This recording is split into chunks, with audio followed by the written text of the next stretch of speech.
Hey, everybody. Welcome back to School Sucks Live. This is Brad. I'm here tonight with our old friend, Kate Baker. Hello. Hey.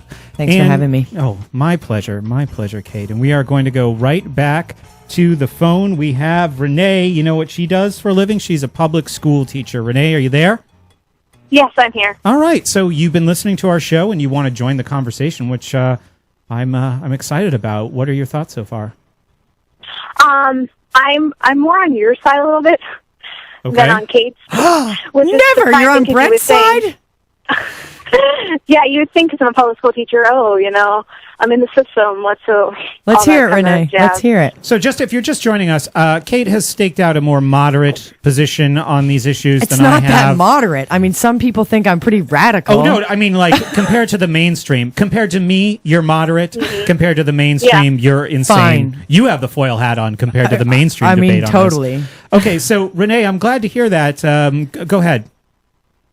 Well, I actually teach special education, too, but I was listening to what you were saying earlier about, like, the private and public schools and having people going into the private schools and paying. I know, Kate, you were talking about, like, having vouchers and stuff for people that want to send their kids to a private school, which I'm totally for, because actually my parents sent me to a private school when I was going through school. Lucky. Good. So, yeah, lucky. Maybe I was lucky, but, I mean, not everyone's fortunate like that.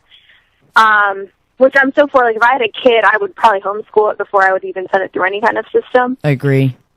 But what I was thinking was, if I had a kid and I was able to put them through public school, or not public school, for private school, like, I'd rather homeschool them, but I'm still paying taxes to pay for other people's kids. Like, it's true.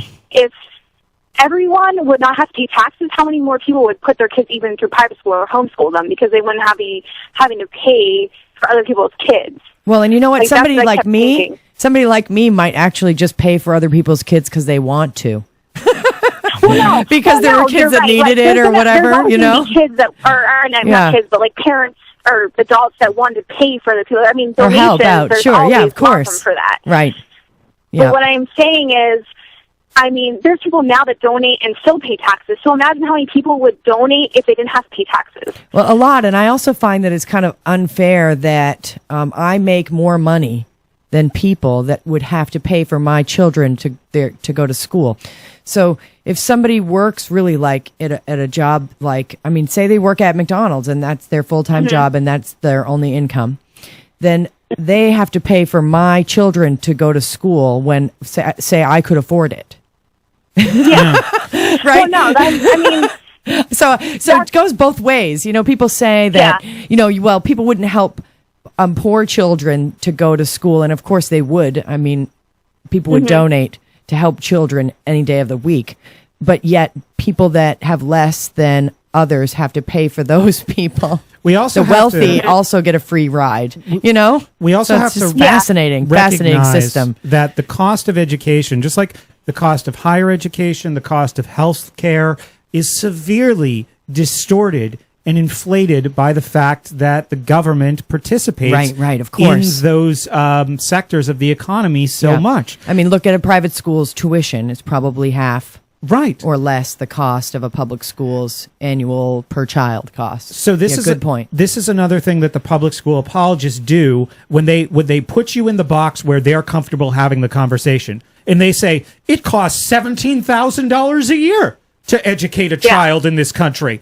Do you think poor people can come up with $17,000 a year to educate their child? And that's right, when it doesn't really cost that. Complete nonsense. It doesn't cost anything near that. That's inflated by the NEA and all of the waste and any government bureaucracy, which just diminishes in quality and increases in waste and inefficiency every year. But hey, I mean, I don't know if this is too radical for you, Renee, but I think that the public schools in America are the government's most successful program ever. Year after year, I completely agree. They like, pump out. If I could at this moment, like, find another, like, I like to work with kids. Like, that's my thing. And especially kids who have special needs. Like, if I could work with them without being part of the government and get the same kind of benefits and all this shit that I get, I would try totally not do to. it. Like, we are on the radio, so that's. sorry. I mean, the same kind of okay. benefits. Sorry, beep. It's okay. That I could get. I totally would. Like, that's. Renee, do you think that Like we just worked through this. We just got a school choice tax credit program here in New Hampshire. It's different from a voucher, and I don't really want to go through the whole thing. But do you think that our school choice program introducing competition improves public schools?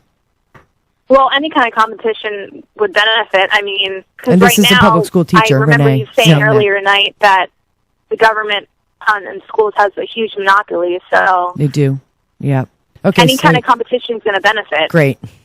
Now, when you think about how this institution works, though, I mean, aren't they just going to use the state to fight against competition?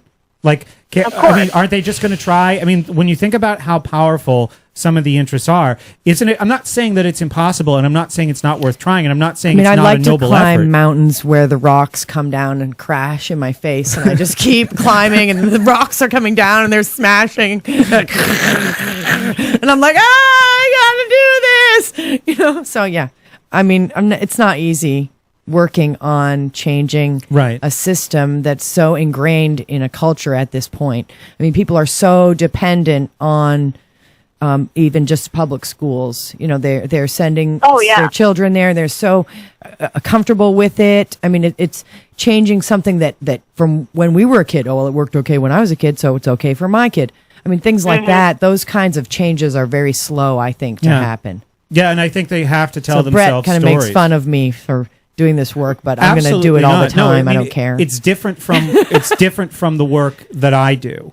But I have talked about before too. I'm very much a beneficiary of the fact that this system exists because I always get frustrated sometimes, and I said I think the segment before that kids who go to these upper middle class and upper class schools in these wealthy areas don't know anything either. They don't know what they're capable of knowing. They have been miseducated. They have been schooled. And schooling is a diminishment of individual I mean, I was potential. really bored. I was really bored in school. Sure. Yeah, absolutely. Yeah, of course. But when I talk about the government school system as the most successful state program ever, it is so reliable. I mean, there's a lot of the reason I got into doing this work is because I had a group that I started, a group for parents of gifted kids. Yeah. And I talked to people and would counsel them and discuss with them what their education options were. And I heard so many people with troubles, though, with difficulties, that were unhappy with this, what you're discussing as the most successful, Oh, no. I mean, it's successful for what it is supposed to do. What I believe it was set up to do, what I believe the Federal Department of Education and the Federal Department of Labor wants it to do.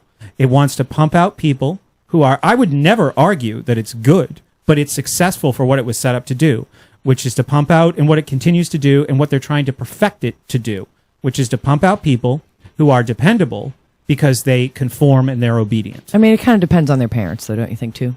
I mean, you might have a child that goes to a school that they want them to be dependent and conform, but the parents encourage the child to think. We're going to talk about that more in a minute. Renee, hang with us, will you? Oh, yeah, sure. Okay, this is School Sucks Live, 843. Join SSP. We'll be right back.